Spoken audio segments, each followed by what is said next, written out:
I see from your profile picture that you are a white male, so it deeply saddens me that you say this comment because you don't really see the scope of which your religion has crippled and oppressed and manipulated and held back my people and my culture for generations. And don't even say that's not the real faith. It's a misrepresentation of your religion, because history has shown us time and time again that it's not. That it is a pattern of behaviors and atrocities through the Christian and Christianity name are labeled. When they went across Muslim territories during the Crusades and killed tens of thousands and ravaged and raped their women and killed their babies and cut their hands off and threw them into lakes, this was not a fluke. When they came to the Americas and deemed the Native Americans as savages and uncivilized, and they manipulated them into stealing their land and killed tens and thousands of them in the name of Jesus, because they needed saving, because they needed humanity.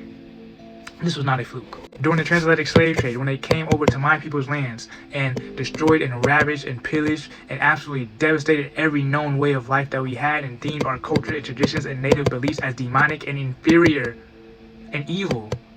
And then they brought us over and brainwashed us to believe the same, and that this man was the one and only right way. It was not a fluke. And when the book that you worship says things like this, how much can you condemn the slave master? Because in his mind, punishing them for practicing their ancestral faith and still being tied to their ancestral and original and indigenous faith is him being godly. And the religion that he follows, that serves as the root of a lot of his actions. I mean, how much can you blame him? I mean, the Bible has some evil verses, some just plain up stuff you just can't defend as a human with somewhat of a moral compass. Literally, look at this.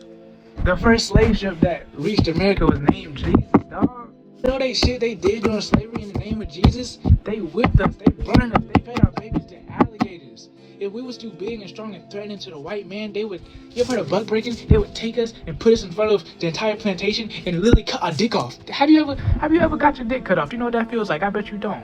They had to discipline the sinner because he was being too subversive. He was acting too out of line with God's will. And there's more. Trust me, there's a lot more. Anyways, yeah, that's where my itsy bitsy tiny little quarrel with Christianity comes from, if that helps you see where I'm coming from a little better. And, you know, just to make it clear, I don't got no problem with religion, and I respect it for all the good things that come from it. I mean, shoot, my grandma's a Christian. You know, I have respect for anyone that practices their faith because I think it's a powerful vessel to worship, you know, the higher power. You know, but I'm a realist, and I think it's very important, because I feel like we only tend to focus on the good aspects of Christianity, and I think it's very important that we acknowledge the horrific aspects of it as well, and the manipulative and arrogant aspects of it as well, because I feel like